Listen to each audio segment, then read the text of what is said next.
ہاں تو اب آپ کیسے ہیں آپ لوگ؟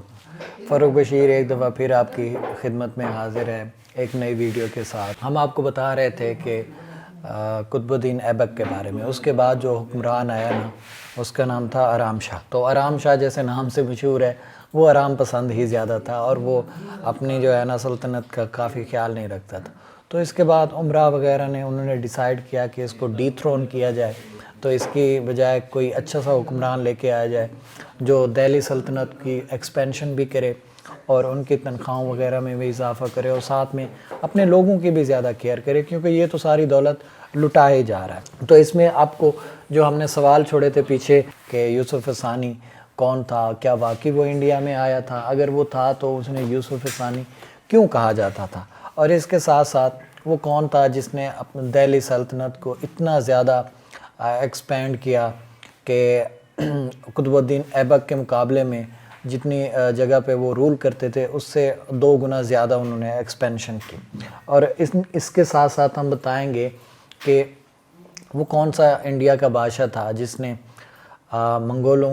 کے خلاف جو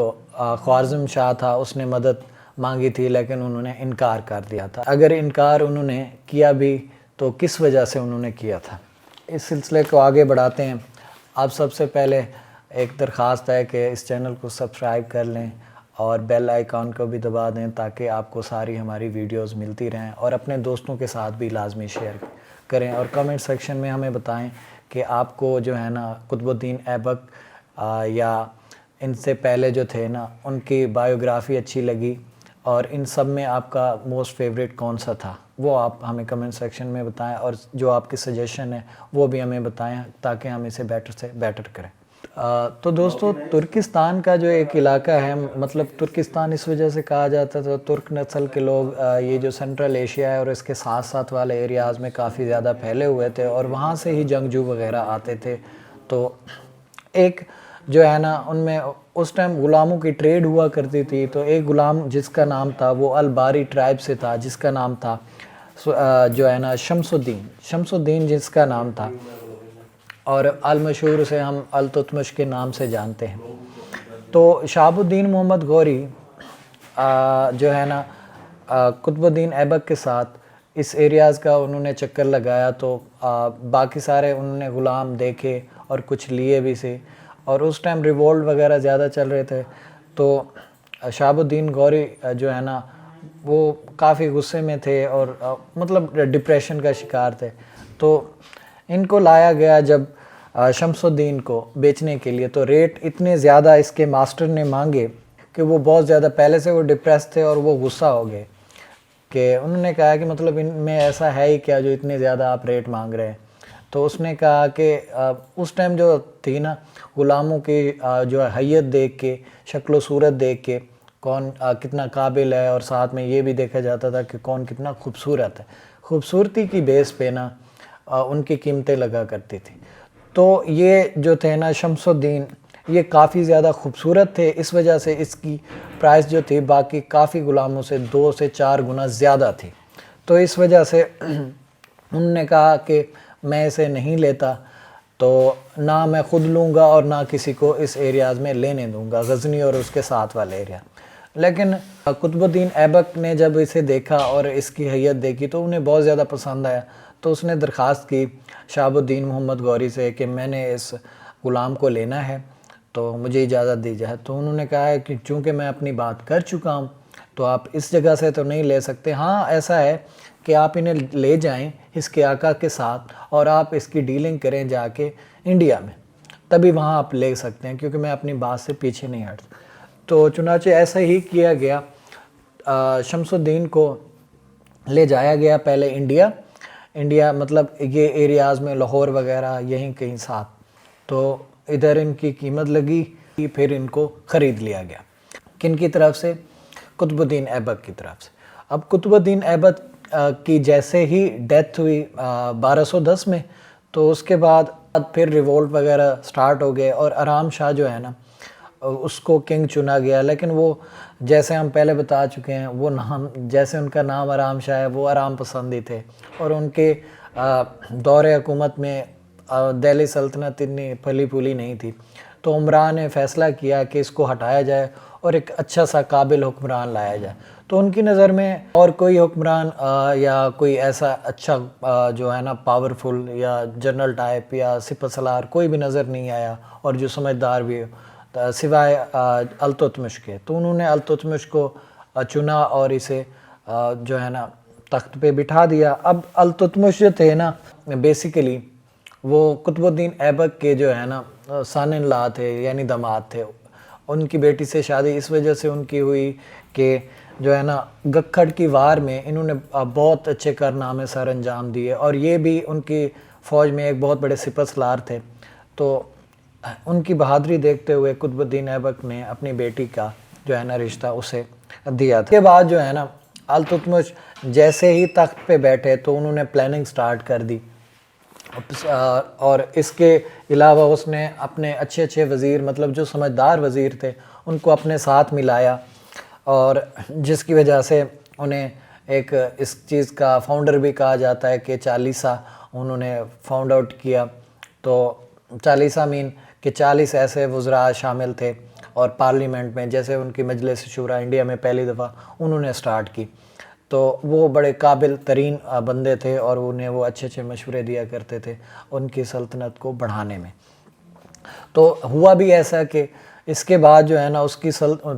کی سلطنت بہت زیادہ بڑھ گئی. یہ نارتھ انڈیا اور نارتھ انڈیا سے ایسٹ انڈیا کی طرف اور ساؤتھ میں بھی ان کی بہت زیادہ سلطنت بڑھی. اور اس کے ساتھ ساتھ ان کے پہلے جو پرابلم تھے وہ تھے علی مردان جو کہ ملتان وغیرہ اور اس کے ساتھ والے ایریاز میں تھے, انہوں نے بھی ریوالٹ کر دی. اس کے بعد جو سب سے بڑی پرابلم تھی وہ ناصر الدین قباچہ تھا. پنجاب کے موسٹلی ایریاز ملتان اور ان کے ساتھ والے ایریاز میں یہ تخت پہ براجمان تھے, گورنر تھے, تو انہوں نے بھی ریوالٹس وغیرہ سٹارٹ کیے ہوئے تھے. تو ساتھ میں جو یلدوز تھے تاج الدین یلدوز وہی پرانا جو قطب الدین ایبک کے دور میں ہی اس نے پھر ریوالٹ سٹارٹ کیا. یہ غزنی سے لے کر پھر ملتان اور لاہور تک ہی آ گیا اور اس نے آ کے جو ہے نا 1214 میں آ کے قبضہ کر لیا لاہور پہ بھی. اب یہ سارے پرابلمز تھے, ان سے کیسے مطلب نپٹا جائے. تو انہوں نے سب سے پہلے جو ہے نا تراوڑی کی وار میں, تراوڑی ہی کہا جاتا ہے, تراوڑی کی وار میں یلدوز کو شکست دی اور انہیں قید کر لیا گیا. اور اس کے بعد قباچہ کو 1228 میں شکست دی اور جب چنگیز خان کا دور بھی ہوا کرتا تھا اور منگولیا اور اس کے ساتھ والے ایریاز چائنا کے کچھ ایریا, غزنی کے پیچھے والے ایریاز, ان جگہ پہ چنگیز خان کی نام کا کافی سکہ چلتا تھا. ہم چنگیز خان کے بارے میں بھی آپ کو بتائیں گے لیکن ان کے بارے میں کچھ ریسرچ کر کے کچھ چیزیں اور پڑھ کے تاکہ ایک مکمل اور اچھی ویڈیوز بنے کہ وہ کتنا بڑا جنگجو تھا, کیا وہ ظالم تھا اور اس کی پلاننگ وغیرہ کیا تھی. خیر وہ ایک الگ ٹاپک ہے, ہم آپ کو بعد میں بتائیں گے. اور اس کے بعد جو ہے نا خوارزم شاہ جو ہے نا وہ غزنی اور اس کے ساتھ والے ایریاز میں اس نے پہلے ریوولٹ سٹارٹ جو کیا تھا اور اس کے بعد یلدوز وغیرہ کو انہوں نے شکست دی, وہاں سے بھگایا اور خود وہاں پہ بیٹھ گئے. اب جو خوارزم شاہ تھا یہ جو آئے تھے ترک وغیرہ وہیں سے ٹرکش تھے, بیسیکلی سنٹرل ایشیا سے آئے تھے اور خراسان اور ساتھ والے ایریاز پہ یہ پہلے ہی انہوں نے کیپچرڈ کر رکھے تھے. اب ان کا مقابلہ جو ہوا نا وہ ڈائریکٹ ہوتا تھا چنگیز خان اور اس کی آرمی سے 1220 سے لے کر 1224 کے درمیان. اور انہوں نے آ کے مدد مانگی جو ہے نا التتمش سے, لیکن انہوں نے جب چنگیز خان کا نام سنا تو انہوں نے انکار کر دیا کیونکہ ان کو اپنی جو سلطنت تھی نا اس کا خطرہ بڑھ گیا. چنگیز خان اپنے دور کا بہت بڑا واریر ہے, گو وہ ایک ظالم قسم کا انسان تھا لیکن بہادر بھی تھا ساتھ اور اس کی ظلمت کی داستانیں وغیرہ بہت مشہور تھی. تو بڑے بڑے سردار اور دوسرے جو ہے نا مہاراجے راجے اور بڑے بڑے جو ہے نا کنگ ان سے بہت زیادہ ڈرتے تھے کیونکہ ان کو اپنی ہی کنگ شپ کا اور اپنی ہی جو ہے نا ایریاز کا خطرہ بڑھ جاتا تھا کہ چنگیز خان اس طرف نہ رخ کر لیں. تو تبھی انہوں نے خوارزم شاہ کو جو ہے نا کیا کہتے ہیں انہوں نے انکار کر دیا. اس کے ساتھ یہ ہے کہ خوارزم شاہ کو تو انہوں نے انکار کر دیا, چنگیز خان جو ہے نا اس کے ساتھ غزنی میں لڑا اور اس کو شکست دی، لیکن خوارزم شاہ کے بیٹے وغیرہ، ایک کہا جاتا ہے کہ اس نے پھر ایک آرمی ری ارینج کی اور اس نے چنگیز خان کو وہاں غزنی میں شکست دی، لیکن ایک دفعہ پھر چنگیز خان آیا اور اس نے اس کو شکست دی اور وہ بھاگ کے اس سائڈ پہ آ گیا، انڈیا والی سائڈ پہ وہ پناہ لیتے ہوئے۔ اور اس کے بعد ہے کہ 1228 میں جیسے چنگیز خان کی ڈیتھ ہوئی، اور اس کے ساتھ ساتھ قباچہ جو ہے نا اس کے ساتھ ان کی جنگ ہوئی ناصر الدین قباچہ کے ساتھ 1228 میں، اور اس میں التتمش نے انہیں بری طریقے سے شکست دی، اور یہ سارا ایریاز بھی انہوں نے اپنے دہلی سلطنت میں شامل کر لیا۔ اور ساتھ ساتھ ان کے جو بیٹے تھے نا تو ان کو انہوں نے بنگال کا گورنر مقرر کیا، تو ان کی ڈیتھ کے بعد نا ایک دفعہ پھر جو ہے نا بنگال پہ جو پرانے جو گورنر تھے ملک خالجی، انہوں نے پھر ایک دفعہ ریولٹ کیا، اور وہ ان کی ڈیتھ کے ناصر الدین کی ڈیتھ کے بعد پھر وہ ایک دفعہ وہاں پہ گورنر بن گئے۔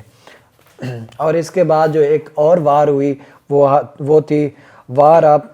رنتھابر، وہ 1226 میں ہوئی، مطلب ان سے 1228 سے پہلے۔ اس میں جو تھے نا وہ گوالیر اور مالوا اور کہا جاتا ہے اجین کے ایریا۔ اجین ایک آپ کو بتا دیں دوستو وہ جگہ ہے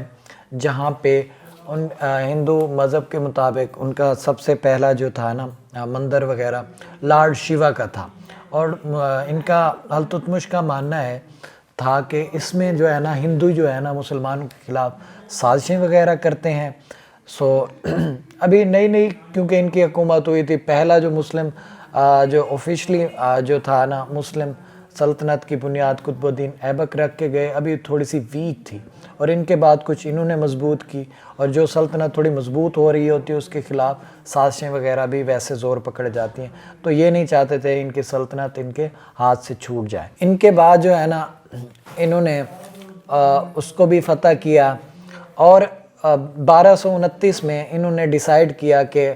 میں جو ہے نا آٹومن امپائر جو سلطنت عثمانیہ ہے اس کے انڈر نہ اپنی جو سلطنت ہے دہلی سلطنت اس کو ان کے انڈر کر دیتا ہوں، اور انہی کے کانسٹیٹیوشن کے مطابق میں اسے رن کروں۔ تو انہوں نے ان کو سونپ مطلب اس طریقے سے کہ ان سے بات چیت کی کہ ہم اب آپ کے رول کے انڈر رہیں گے، لیکن یہاں پہ حکمران میں ہوں گا، تو وہ مان گئے اس ٹائم کا جو کیلف تھا۔ تو انہوں نے باقاعدہ ان کے رولز اینڈ ریگولیشن کے مطابق کانٹینیو رکھی۔ اب آتے ہیں کہ ان کی ڈیتھ جو ہوئی نا وہ ہوئی 29 اپریل 1236 کو ان کی ڈیتھ ہوئی۔ اب آتے ہیں ہم جلدی سے کہ انہوں نے کیا کیا کام کیے۔ ان کی بلڈنگز کے حوالے سے اگر دیکھا جائے تو قطب مینار کا جیسے ہم آپ کو پہلے بتا چکے ہیں، قطب مینار کا جو 2 حصے ہیں نا وہ انہوں نے بنائے، لیکن قطب الدین ایبک نے یہ شروع کیا تھا، تو باقی 2 حصے انہوں نے کمپلیٹ کی۔ اور اجمیر میں اگین ایک انہوں نے بہت بڑی ماسک بنائی، مسجد۔ ساتھ ساتھ ایک کہا جاتا ہے کہ بختیار کاکی صاحب جو اس ٹائم کے مشہور صوفی بزرگ تھے، اور ان کے کہا جاتا ہے کہ استادوں میں بھی تھے، اور ان کی یہ بہت عزت کرتے تھے، بہت بڑے ولی گزرے ہیں۔ تو کہا جاتا ہے جب ان کی ڈیتھ ہوئی تو ان کے جنازے میں ان کی جنازہ پڑھانے کے لیے ان کی 3 شرطیں تھیں کہ وہ اپنی زندگی میں ہی کہہ گئے تھے کہ جو بندے نے کبھی تکبیر اولیٰ اس نے مطلب مس نہ کی ہو، اور ساتھ میں کبھی اس نے بے وضو آسمان کو نہ دیکھا ہو، اور عصر کی جو سنتیں کبھی اس نے مس نہ کی ہو، تو وہ بندہ میرا جنازہ پڑھائے۔ تو جنازے میں ایسا تھا کہ کوئی بندہ بھی اتنے بڑے مجمع میں سامنے نہیں آیا، لیکن التتمش جو ہے نا وہ سامنے آیا، کیونکہ اس نے کبھی بھی ایسی چیزیں جو ہے نا یہ تینوں شرائط پہ وہ پورا اتر رہے تھے، لیکن ادھر انہوں نے ایک بات کی کہ جو ہے نا کاکی صاحب جاتے جاتے نا میرا راز فاش کر گئے دنیا کے سامنے جو میں بتانا نہیں چاہتا تھا۔ اس سے ہم اندازہ لگا سکتے ہیں کہ وہ کتنے بڑے صوفی بھی تھے اور کتنے اچھے کام بھی کرتے تھے۔ اس کے علاوہ انہوں نے جو ہے نا دہلی سلطنت کی بہت زیادہ ایکسپینشن کی، جس وجہ سے اسے فاؤنڈر بھی مانا جاتا ہے، اور ساتھ ساتھ ہم آپ کو بتا چکے ہیں کہ 40واں وغیرہ بھی جو ہے نا 40 بندوں کا وزراء کا پارلیمنٹ بھی انہوں نے پہلی دفعہ تشکیل دیا تھا۔ اس کے ساتھ مجھے دیجیے اجازت، اپنا بہت سارا خیال رکھیے گا، اللہ حافظ۔ اگین ایک نئی ویڈیو کے ساتھ ملیں گے، تب تک اپنا بہت خیال رکھیے گا۔ اللہ حافظ۔